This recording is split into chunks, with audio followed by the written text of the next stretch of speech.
Mes chers étudiants, bonjour. Aujourd'hui, nous allons voir dans le règne animal un embranchement qui est très très important parce que le nombre d'espèces qu'il y a dans cet embranchement est très très important, à savoir l'embranchement des arthropodes. Alors cet embranchement des arthropodes, il fait partie du sous-règne des eumétazoaires, c'est-à-dire des métazoaires vrais. Ce sont des espèces bien sûr pluricellulaires. On va voir la section des bilateria, ça veut dire qu'ils présentent une symétrie bilatérale, et ce sont des célomates, étant donné que nous avons la présence de célomes.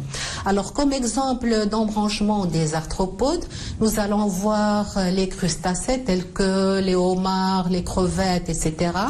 Nous avons les insectes également, que nous connaissons, tels que les mouches, les moustiques, les coccinelles, etc. Et nous allons voir également l'embranchement des arachnides, bien sûr, tels que nous allons trouver le scorpion, les araignées, etc. Ou c'est ce qu'on appelle les chélicérates en général. Alors, pourquoi on les appelle les arthropodes? Quels sont les caractères généraux, si vous voulez, de ces animaux-là?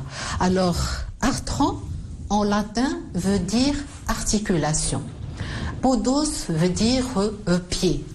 Donc, ce sont des métazoaires triploblastiques, bien sûr, qui sont des célomates, protostomiens, hyponeuriens, asymétrie bilatérale, mais qui se caractérisent par des pattes qui sont articulées, qui présentent des articulations telles que ce que nous avons au niveau de notre bras. Nous avons une articulation à ce niveau-là et à ce niveau-là. Là, on voit que chez les arthropodes, parce que arthron, c'est articulation, podos, c'est pieds ou pattes, donc ils se caractérisent par des appendices qui sont articulés ou un corps généralement qui est articulé.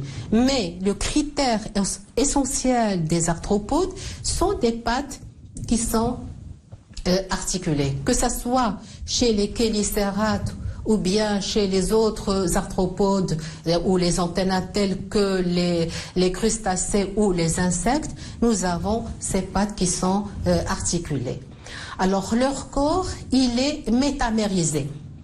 Donc nous allons trouver la présence de, bien sûr, métamères qui sont reliés les uns aux autres, comme ce qu'on observe ici. Par des membranes qui sont également articulaires, telles que ce que nous avons vu chez les annélides, mais bien sûr, la métamérisation va différer au niveau des arthropodes, chose que nous allons voir tout à l'heure. Toutefois, pour les métamères, chaque métamère porte généralement une paire d'appendices qui est articulée. Alors leur développement est entrecoupé par mues. Donc lorsque nous avons étudié l'embranchement des nématelmènes, je vous ai expliqué qu'est-ce que c'est que la mue, et je vais la réexpliquer tout à l'heure lorsque nous allons étudier le cycle de développement essentiellement chez les insectes. Donc on voit que cet insecte-là est en train de changer en quelque sorte cette peau-là, ou cette cuticule, qu'on dit cuticule, et ça donne ce qu'on appelle l'exuvie. C'est ce qu'on appelle une mue. Alors pour toujours dans cette morphologie externe, alors nous allons étudier le tégument. Le tégument, c'est le revêtement externe, bien sûr, des arthropodes. Alors généralement, il est dur, tout dépend bien sûr des groupes que nous allons étudier, et nous avons les segments qui sont reliés, qui sont agencés en segments articulés et qui sont reliés les uns aux autres, comme ce qu'on observe ici. Nous avons ce tégument qui est très très dur chez le homard, chez ce crustacé-là, mais malgré ça, nous avons un corps qui est souple, qui permet le déplacement bien sûr de l'animal. Alors, il va comprendre une couche qui est hypodermique et c'est cette couche-là qui va en quelque sorte former à l'aide de cette glande qui va former cette couche qui est généralement, c'est la cuticule qui peut être très dure ou non. Alors, pour la structure du métamère, puisque nous avons cette cuticule qui peut être dure ou non, généralement elle est formée par des plaques. Alors nous avons une plaque qui est dorsale, c'est ce qu'on appelle une tergite, des plaques, une plaque ventrale qu'on appelle le sternite, donc c'est ce que nous avons ici, et deux plaques latérales qu'on appelle les pleurites. Et les appendices sont fixés entre les pleurites et les sternites généralement. Bien sûr, ils sont réunis par des membranes qui permettent à l'animal d'être souple. Alors chaque segment, il contient généralement, il est traversé par bien sûr un vaisseau sanguin. Nous avons au milieu le tube digestif et ventralement nous avons une chaîne nerveuse de type annélidienne, chose que nous allons voir tout à l'heure. Alors les divers bien sûr métamères des arthropodes ne sont pas identiques. Regardez par exemple là, nous avons un certain nombre de chez ce myriapode, les 1000 pattes. Nous avons les segments qui sont identiques, donc on dit que c'est une métamérisation homonome, c'est-à-dire que les métamères sont identiques. Par contre, si je regarde ce crustacé ou bien cet insecte ou bien ce scorpion, on voit que les métamères ou les parties du corps ne sont pas identiques. Les métamères ne sont pas identiques. Donc, on peut avoir la fusion de certains métamères chez les insectes. Donc, et là, on va avoir des parties qui présentent une morphologie et une physiologie qui diffèrent. C'est le cas, par exemple, aussi du scorpion. Donc, on va trouver une région céphalique, une région thoracique et une région abdominale. De même pour les insectes, donc la tête, le thorax et puis l'abdomen, chose que nous allons voir également chez les crustacés que nous allons étudier en TP, étant donné que nous allons faire la dissection de la crevette.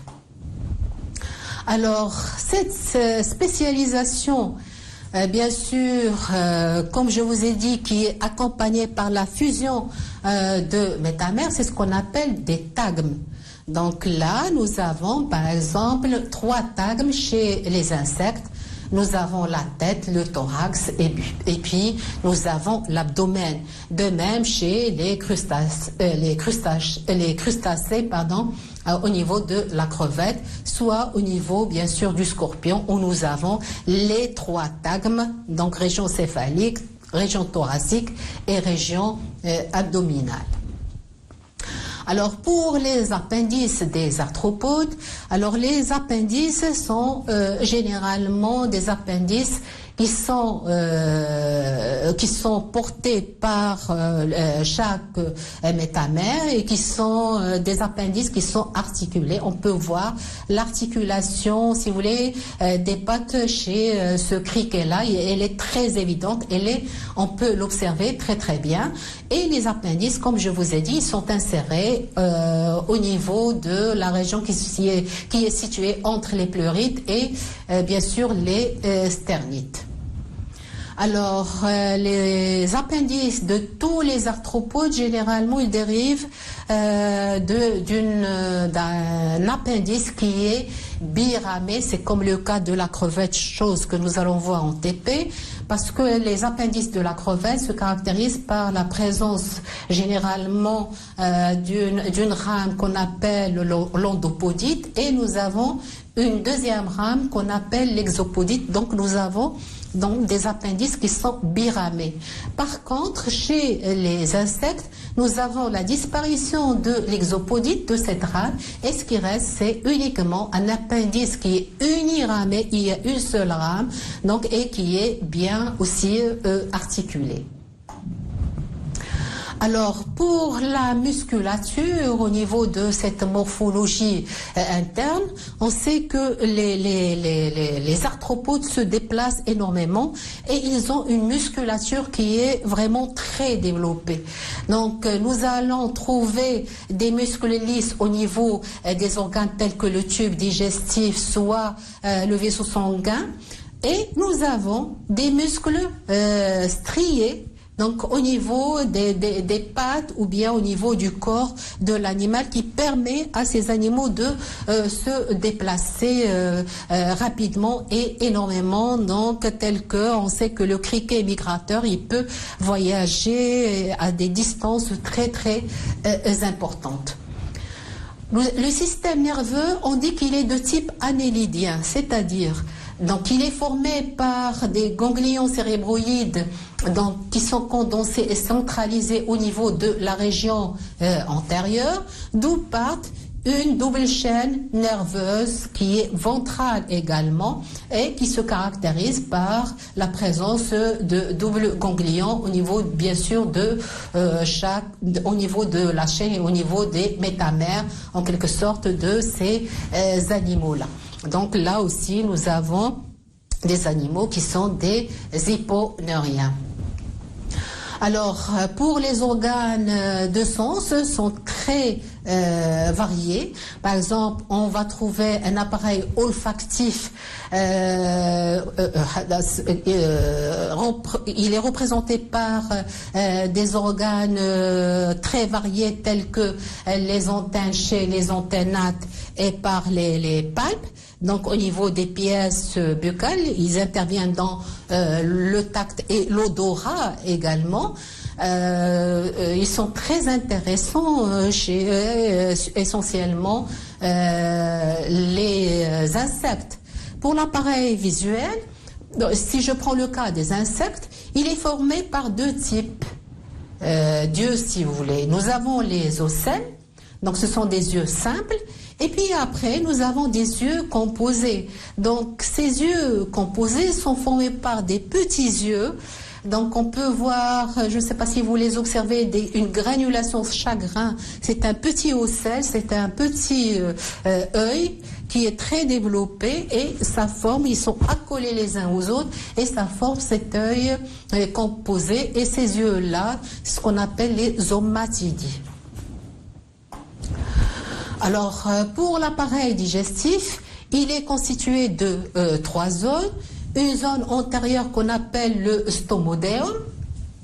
Alors, le stomodéum, généralement, c'est un estomac qui est un estomac masticateur, qui est plus ou moins complexe, d'accord. Il présente bien sûr des régions spécialisées telles que l'esophage, le pharynx et le gésier. Et bien sûr, nous avons là où il y a la bouche et les pièces buccales, donc qui diffèrent selon le régime alimentaire, bien sûr, des arthropodes. Nous avons également une zone moyenne qu'on appelle le mésentérone. Donc là, c'est l'intestin, c'est l'équivalent de l'intestin et qui joue le rôle dans la digestion. Et la partie terminale de l'intestin, c'est ce qu'on appelle le proctodéum.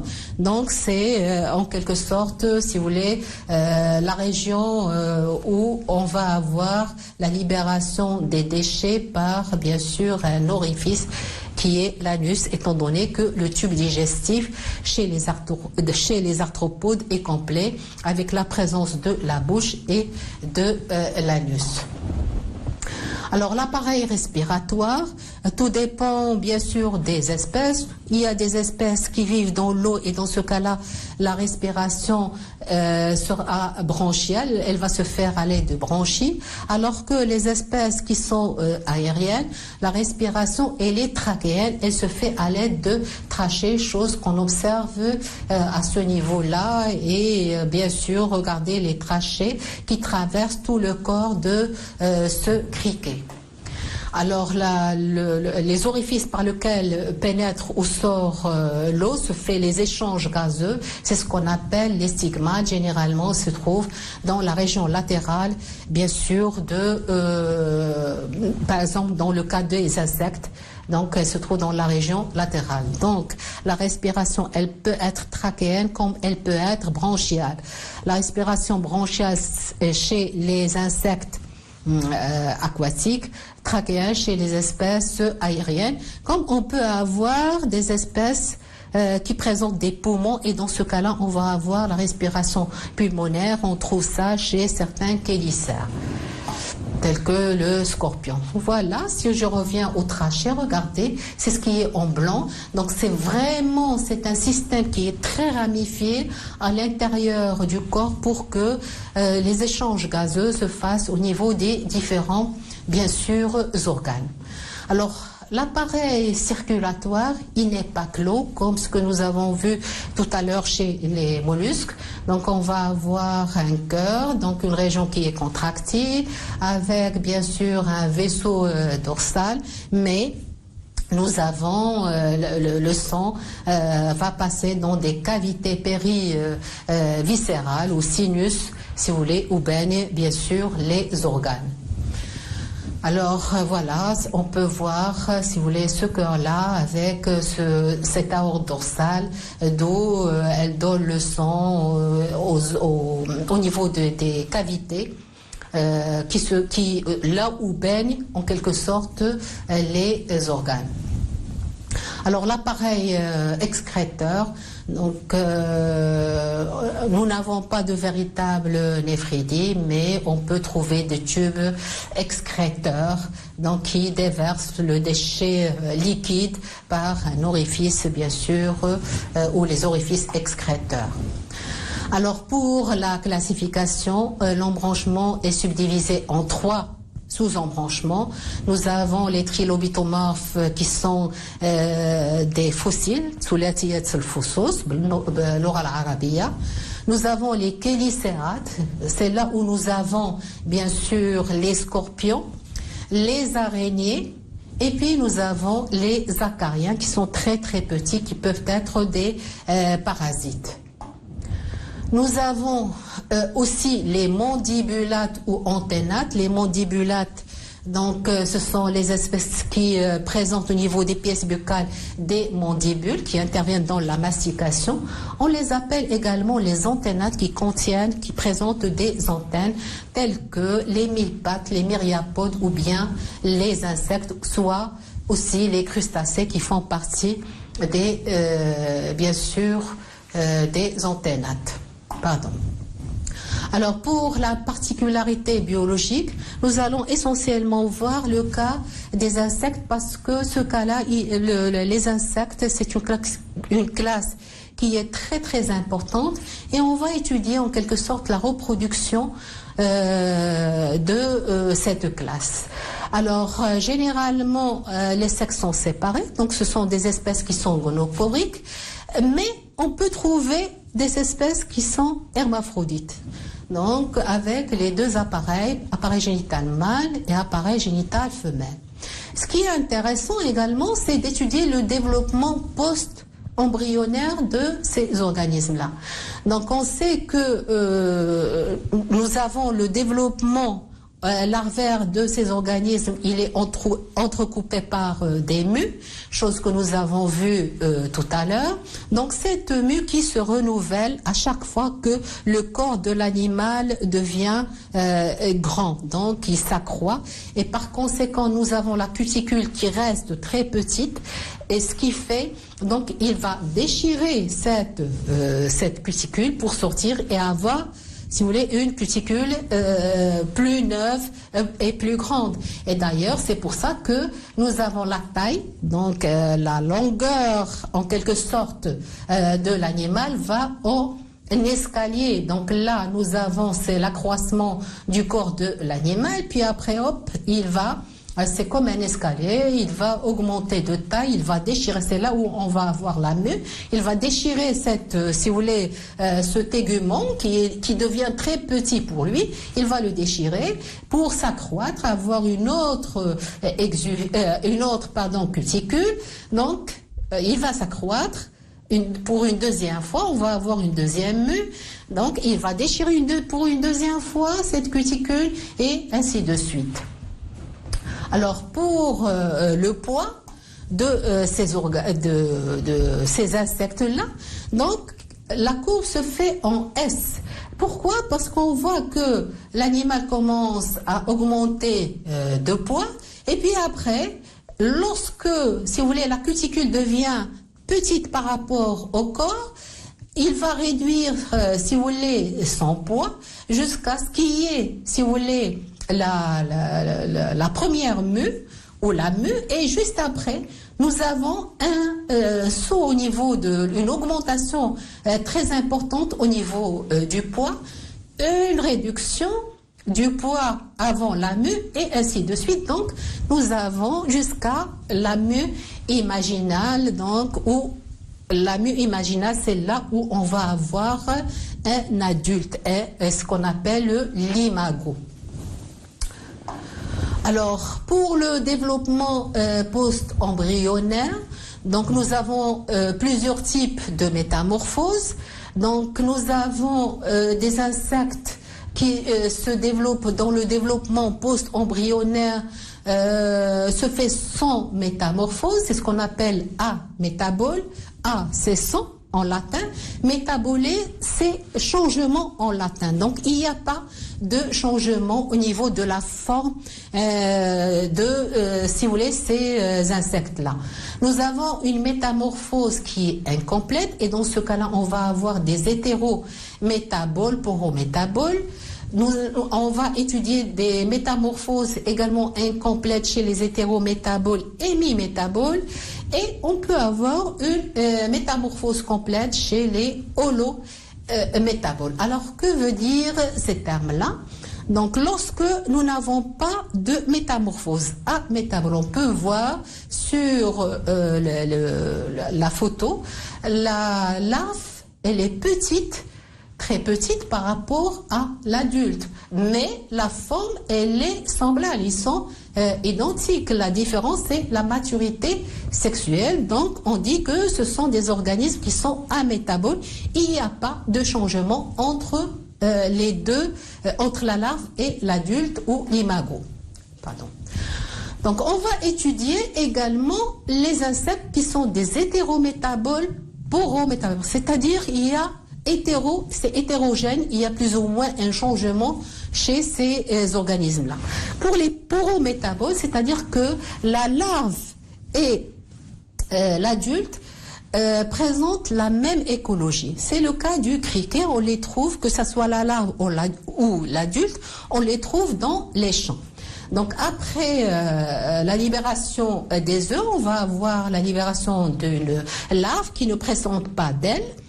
D'accord, elle n'est pas mature, mais elle va subir des mues et elle va, la taille va s'agrandir. D'accord, elle va subir une deuxième mue, ainsi de suite. Et juste après, on va avoir l'apparition des ailes. Donc vous voyez que là, la larve et l'adulte se ressemblent plus ou moins. Pourquoi? Parce que là, on n'a pas, chez la larve, il n'y a pas d'ailes.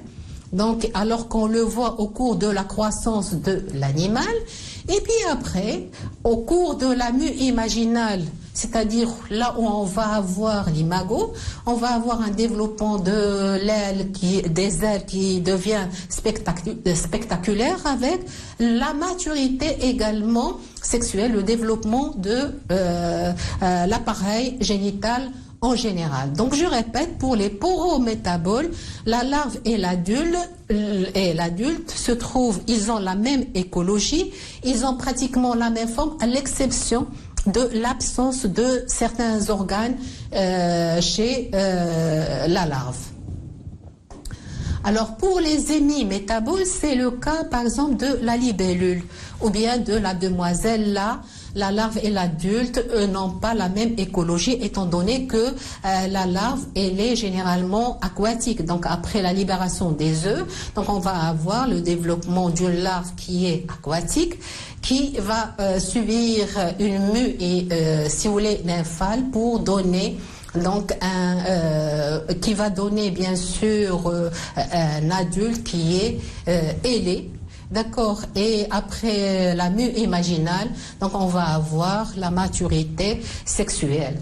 Et là, nous avons la larve qui ressemble très peu qui ressemble un peu à l'adulte, à l'exception de, bien sûr, l'absence des ailes et surtout la respiration qui est chez la larve, elle est aquatique étant donné qui est aquatique, la respiration elle est branchiale, alors que chez l'adulte, la respiration devient aérienne. Donc là, ce sont des espèces qui sont hémimétaboles. Le dernier exemple que nous allons voir, ce sont les insectes holométaboles. Holo, c'est entier, donc un changement entier, chose que l'on voit chez le papillon que vous connaissez. Donc là, après la ponte des œufs, on va avoir la présence de chenilles. Donc ce sont des vers. Ça ressemble à des vers, mais c'est ce qu'on appelle des chenilles qui vont subir des mues.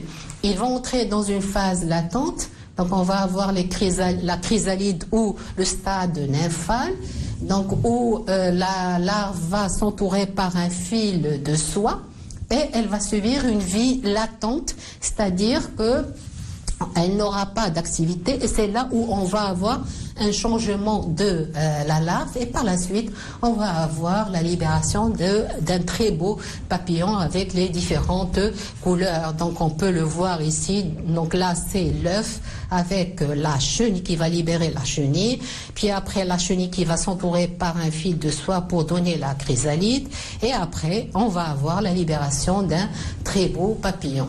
Alors cette forme holométabole on peut la trouver également chez les diptères. Donc les diptères tels que les mouches ou bien les moustiques. Donc après la pente bien sûr des œufs, on va avoir ce qu'on appelle des asticots. Ce sont des larves qui ne présentent même pas de tête, donc qui vont entrer dans une phase latente et forment une pupe. C'est la mue nymphale, donc ça c'est la nymphe. Et après la mue imaginale, on va avoir la libération bien sûr d'un imago ou d'un adulte qui est tout à fait différent, bien sûr, de la larve. Donc là, nous avons un insecte qui est holométabole.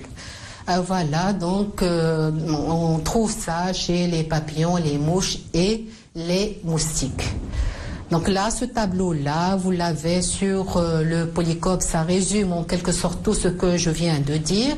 Donc nous avons les amétaboles, les insectes porométaboles, les insectes hémimétaboles et les insectes holométaboles, amétaboles sans changement.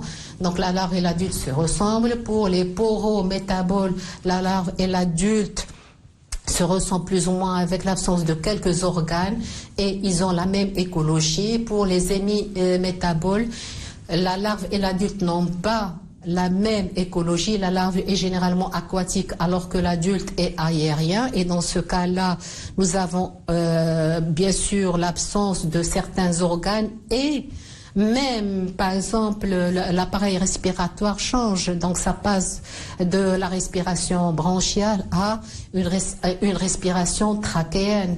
Et puis après, nous avons les holométaboles, donc où on a un changement complet, chose que nous connaissons chez le papillon, chez la mouche et chez les moustiques. Et je vous remercie pour votre attention.